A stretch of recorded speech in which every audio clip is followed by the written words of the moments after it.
our community partners to talk about one of our favorite times of the year, 420. We know in the past we've not been smiling about 420. In fact, it experienced a number of challenges. And fortunately, from the past, we've learned how to adapt, how to adjust, and how to make the event a more enjoyable event, not just for the people who come here from all over the Bay Area to attend, but especially for the people who live in the surrounding community and the San Franciscans who are commuting home from work at that critical time. I want to just start by saying it's been a tough 2 years, and here we are, back together again, back having great events. In fact, this past week, the Giants and their home opening season happened at Oracle Park. Yesterday, for the first time since 1964, the Warriors played a playoff game in San Francisco, which was really exciting. And this weekend and last weekend, the Cherry Blossom Festival was packed with visitors. People are coming back to San Francisco, whether they live here or they're visiting. We know that even though COVID has been a very challenging 2 years for us, what we're seeing with the number of people who have been vaccinated and what we're seeing because of all the precautions that we've taken over the past 2 years, that yes, we are living with COVID, but at the same time, we're seeing a significant difference in how we are able to come together because we've adapted, and now as a result, we're able to have major events and to enjoy our lives once again. And of course, 420 is no different. We know that this event, at one point, unsanctioned event was occurring whether we wanted it to or not. And over the years and working with the cannabis industry, we've been able to make adjustments in order to provide the appropriate safety and restroom facilities and the cleanup necessary in order to ensure that this was not as problematic on the people who live and visit the area, and provide additional transportation and other things that were very much problematic in the past. Eventually, we were lucky to have Alex Aquino step up, and as a native San Franciscan, as someone who understands and works within the industry, to step up and to coordinate it and make it a more organized event. And so he has yet again stepped up this year to provide sponsorship. So this event will have food, entertainment, and for the first time, because of changes to our local and state laws, there will be on-site cannabis sales at the location. And what that means, to be clear, whether there are sales or not, the fact is, under state law, if you are under the age of 21, you will not be allowed within the facility. So this is going to be the first time that this is done. You will be turned away. Proof of age is going to be required. And we will have,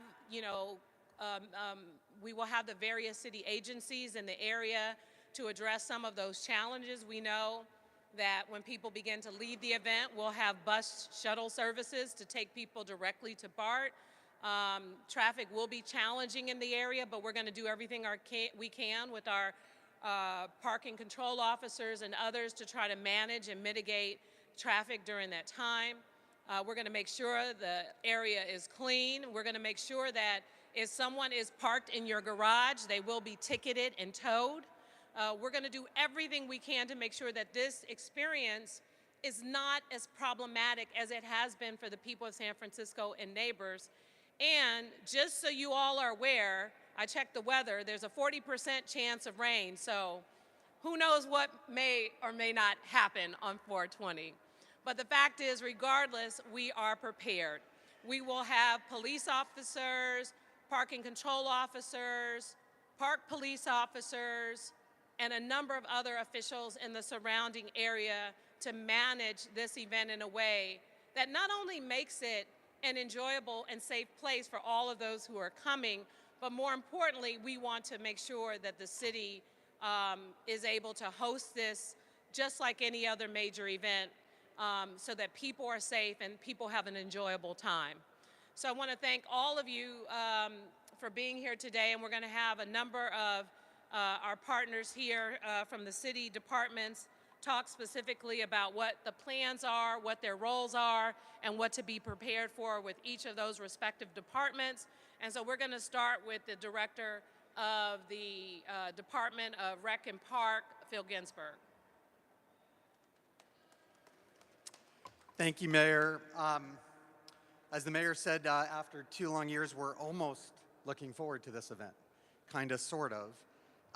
It is thrilling to have big celebrations in the park again. Our beloved park was really a lifesaver during the pandemic. It was where everybody could be outside and pursue their physical health, their mental health, a little community. And it continues to be an oasis for fun and connection in the park. As the mayor said and reflected on other parts of the city, the park is hopping. So let's show our appreciation for our amazing park and the respect it deserves. We encourage people to have fun and to celebrate, but throw away your trash, take transit, and treat the neighborhood and the park as if it was your own. The mayor highlighted the changes this year. Just as the mayor noted, there will be legal cannabis sales, so you cannot get into the event if you are not 21 years old. And so not only we will be checking ID, and we will also be checking vaccination status, so be prepared for that. And then lastly, just a big thanks. You know, the mayor, when she was supervisor, kind of went out on a limb on this. And the mayor tried to figure out, acknowledging that this is an event that had been happening to our city before cannabis was legal. The mayor really thought through how to acknowledge that this happens and how to do it safely and even somewhat joyously. And so 4 or 5 years later, we've gotten better at this every year, and we have a tremendous amount of infrastructure. We have trash cans, we have porta potties, we actually have a beginning, a middle, and an end of our event. And for that, in addition to thanking the mayor and all of my colleagues who are city departments here, I really did want to thank Alex and Katrina of Sounds Bazaar, as well as their sponsors, for providing all of the infrastructure to keep the park safe and to be kind and respectful of the neighborhood. So with that, this is a joint effort. So I'm going to bring up Nikesh Patel from the Office of Cannabis. Thank you.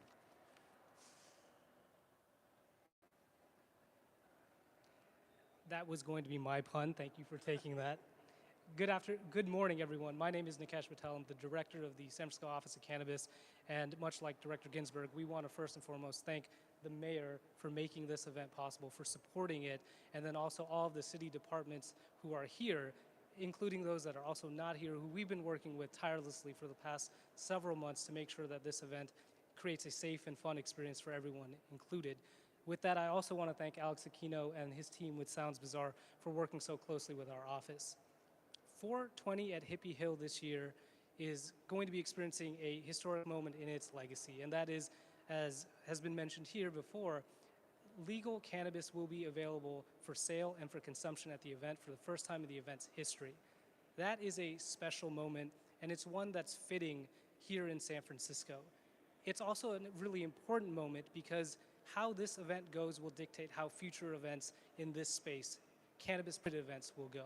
So the success of this event will set the tone for other events. And so it is very fitting that this is one of the first events that the Office of Cannabis in the city will be permitting for cannabis sale and consumption. With that being said, it's really important that we get this right.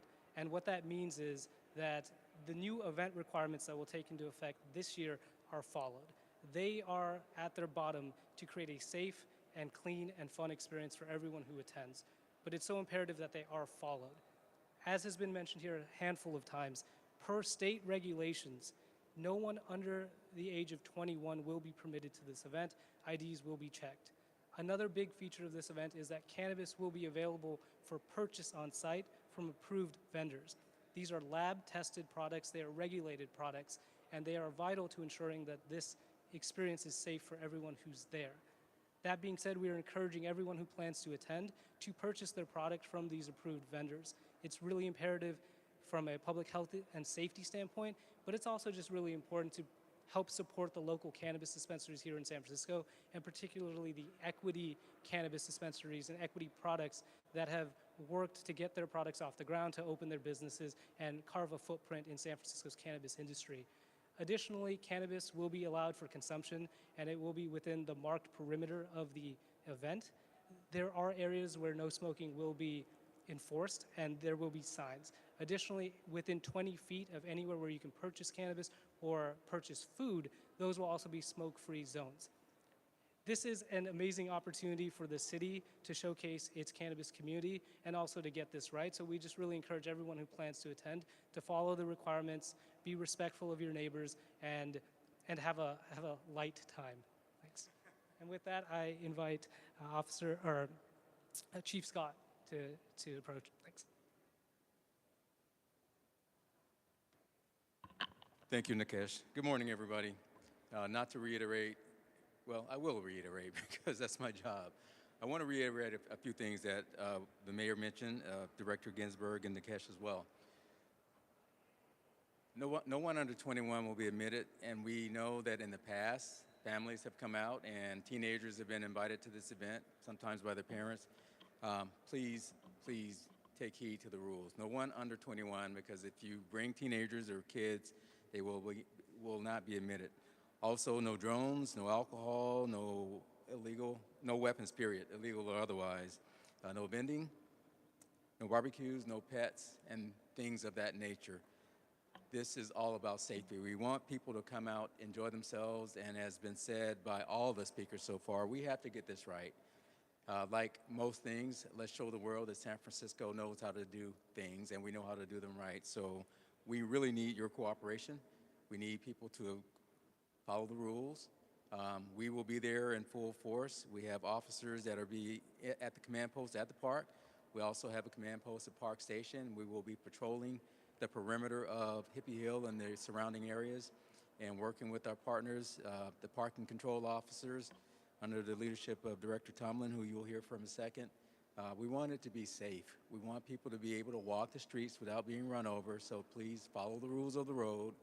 As the mayor already said, if you're blocking driveways, if you're parking illegally, you will be cited and you will most likely be towed as well.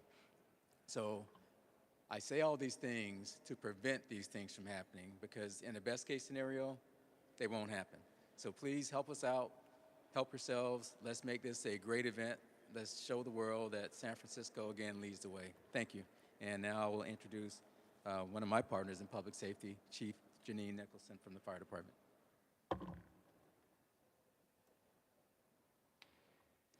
Thanks, Chief Scott. Good morning, everyone.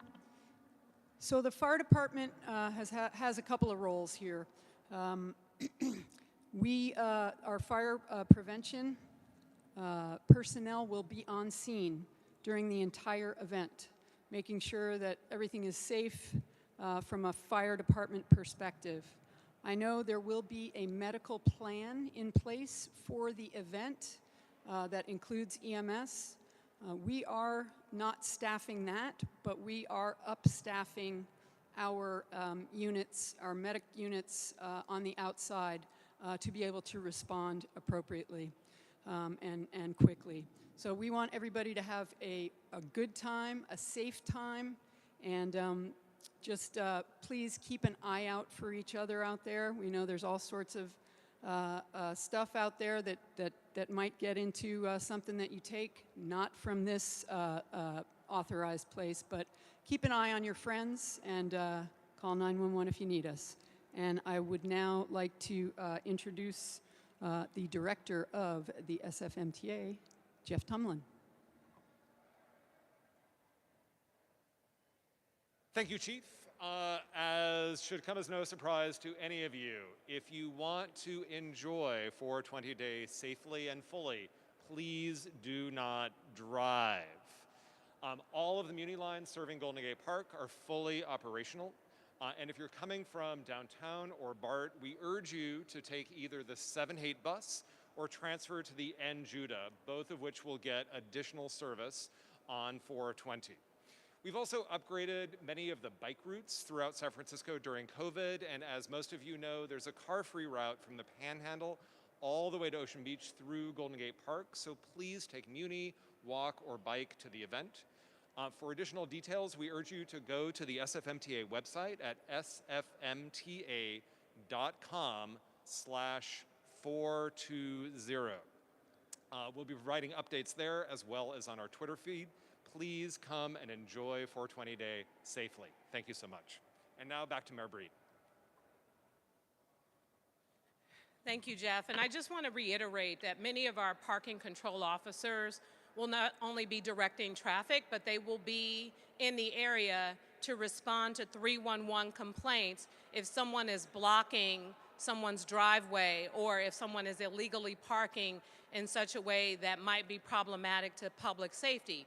So to the people who live in the area, please call 311. The response time will be very quickly on 420 to ensure that people are not impacted by those who are going to choose to drive and maybe park in a way that might be problematic for the people in the community. I also want to take this opportunity to remind us of what could happen if things become unruly or problematic. We are all here, as Phil Ginsburg said, reluctantly welcoming 420, unlike in the past, more so because, of course, we support our cannabis industry, we support people being able to come together safely, and if we have to make changes, if these events become harmful or unsafe in any way, we will do so. Many of us probably remember the unsanctioned event of Halloween in the Castro, which unfortunately is something that I used to love to attend, but it got to a point where it became increasingly unsafe, finally elevating to, sadly, a shooting that led to this unsanctioned event no longer existing in San Francisco in the way that it did before. And we hope that that doesn't happen with 420. So we're asking everyone who comes to attend this event to come with excitement and happiness and a desire to have joy during the event. And here to talk a little bit about what's actually going to be happening on the ground, who's coordinating all of the activities, is Alex Aquino. Thank you, Mayor. Hi, I'm Alex Aquino, one of the organizers and city partners with this event. Thank you. So, yeah, I want to be on the lighter side of what's actually going on.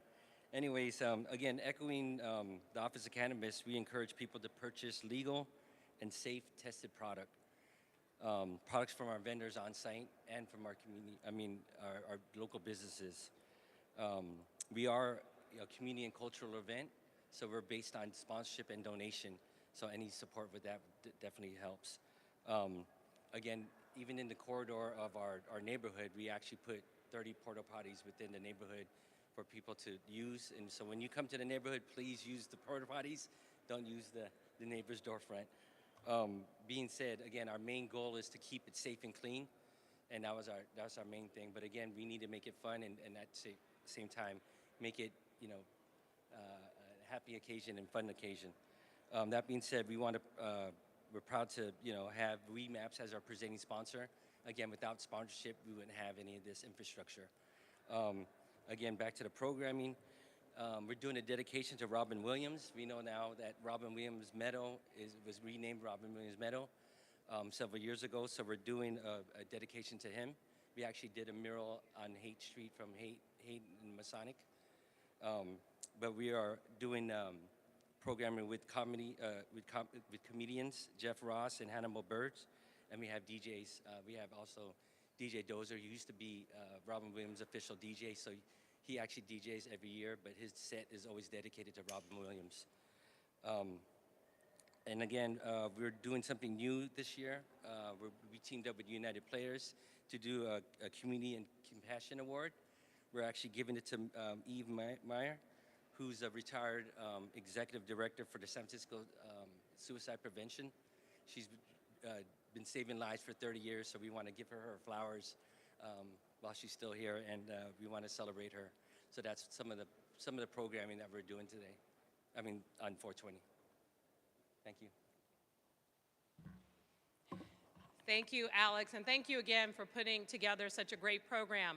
There'll be performances, there'll be music, there'll be food, there'll be cannabis. All the money that you spend at this event pretty much supports the businesses, but it also provides financial support to continue to make sure that the porta potties are available, that all the things we need to do to make this event safe, that it's supported. And we appreciate Alex and his sponsors for all coming together. And in fact, I'll say Jeff Ross is pretty funny, so you probably don't want to miss that along with some of the other activities that are going on. But again, thank you to all of our city departments. Thank you to all of our community sponsors. And thank you to the people who regularly attend 420, because I will say that since we've been a lot more organized from the city side, it's really been a great event for San Francisco, one that we're proud of and can continue to be proud of moving into the future. And with that, we'll open it up to any questions related to the event.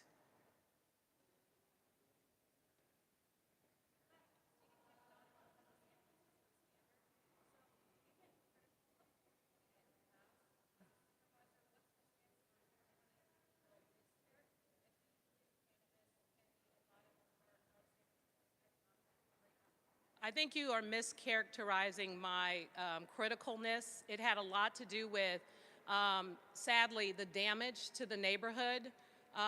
There were a number of real challenges to people's homes and businesses after the 420 event let out. There was also issues with people who were blocking people's driveways, and the traffic was a nightmare. There was no real involvement at one point from the city in terms of any sort of structure or management. I mean, this is a large event, and there are a lot of people who attend the event. And then there were a lot of people who were underage. And let's also remind the public that under the law, there technically is no smoking in the park. So the criticism had a lot to do with not necessarily the marijuana industry, but how the impacts of 420, which was an unsanctioned event, created a little bit of chaos and problems for the city, not to mention the ability for all those people to get out of San Francisco. I mean, you should have seen not just the upper hate, but the lower hate, and what happened with people who were not only on the sidewalks, but spilled all into the street. Cars couldn't go past. It was a nightmare.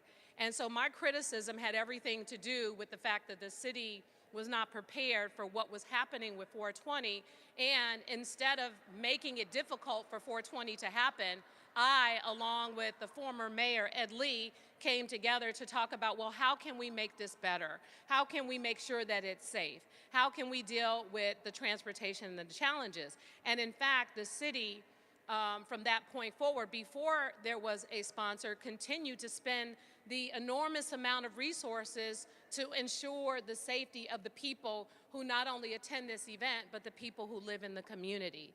And so a lot of the change and the excitement has everything to do with actually having a sponsor to help pay for some of the expenses, having some various structure and organization to ensure that we know what's going on, we're prepared for what's going on. And I will say the last 420 that happened, if you were there after it was over, because we had the signage leading up to 420 telling people, beware, there might be traffic impacts, things are going on up here. Secondly, when it was over, we had those Muni shuttle buses taking people directly downtown. There were no stops, and it just worked so well, and it's something that we could be really proud of. So I think as a city official, my responsibility is to the people of San Francisco and making sure no matter what kind of event it is, that large-scale events don't have a negative impact on the neighborhood and that people are safe has been really where many of the criticism came from, and not necessarily directly at the industry. Christian?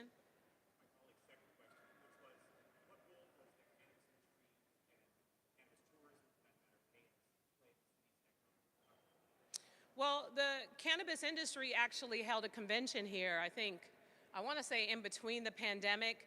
I think we have a lot of cannabis locations opened in San Francisco.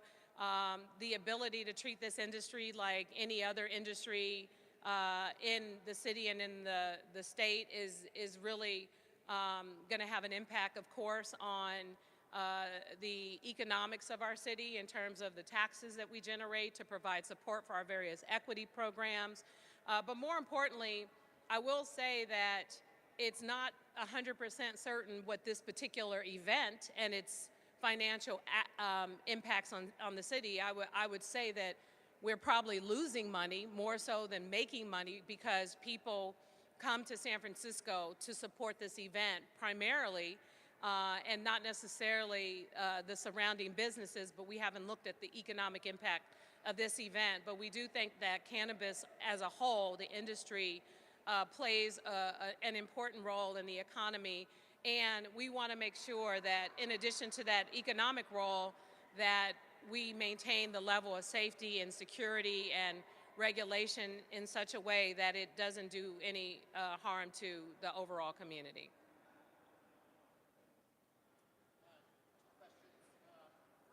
Who are you with?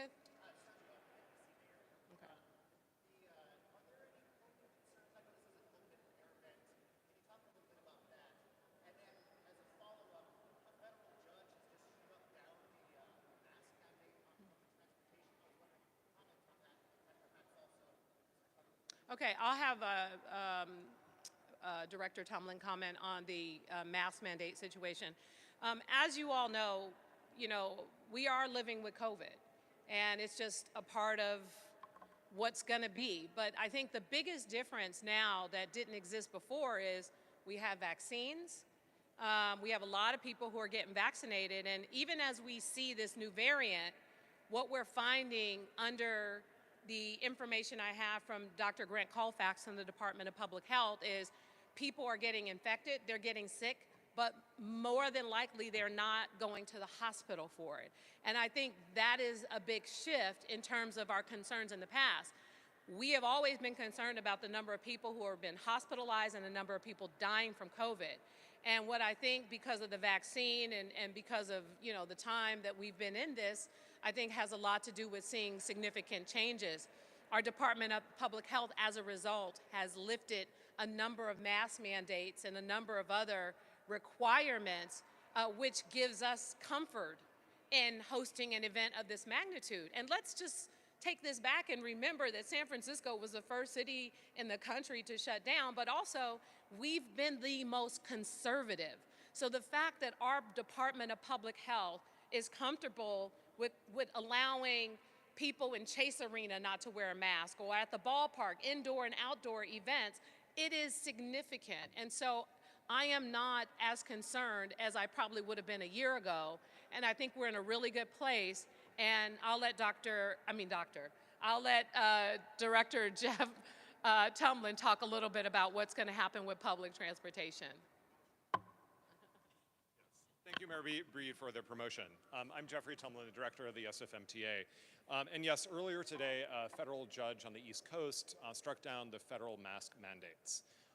Currently, we are following the progress of this case very closely. Currently, the mask mandates are still in place for public transit, but we're expecting new guidance soon, and we'll be issuing reports as soon as we get the correct information. But more importantly, as we have always done from the very beginning of this pandemic, SFMTA will closely follow all of the health guidance from the federal government and from Dr. Grant Colfax here at the San Francisco Department of Public Health. We've also been tracking the global data from the beginning of COVID about how to halt COVID transmission on public transit. What has been clear all over the world is public transit has never been a significant transmission source for the virus. Part of the reason is that air filtration and air turnover is so good on public transit. On Muni, the air completely turns over at least once every minute, far better than almost any other indoor space any of us is in. So while we recommend that people wear masks, we don't believe it's actually necessary in order to ensure that public transit is safe, and we'll be responding to, again, whatever health guidance we receive from the experts. All right. I don't see the enthusiasm for 420 like it once was. Before, you guys were all over us, like, what's going on? What's going to happen? And now it's like hey, we might take the day off and go out there ourselves. He didn't get a chance to.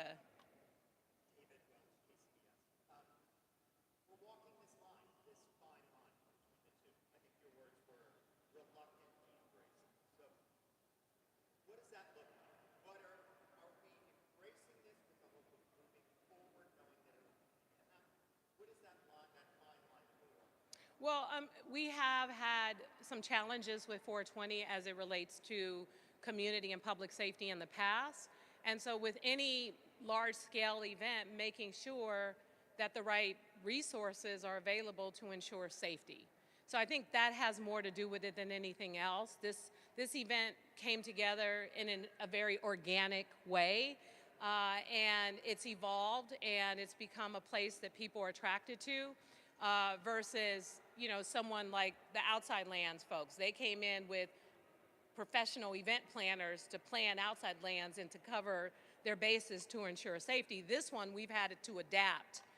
So I think the reluctance comes from making sure that we're allowing the event to be what it's always been to people and not over-regulating, but at the same time, we have no choice because of the scale of the scale of the event based on the number of people to incorporate city resources and oversight. And my hope is that that will continue to allow the event to be a safe event and for the neighbors to have better experiences, which means if that continues, it's not a question. This is an event that we know can continue.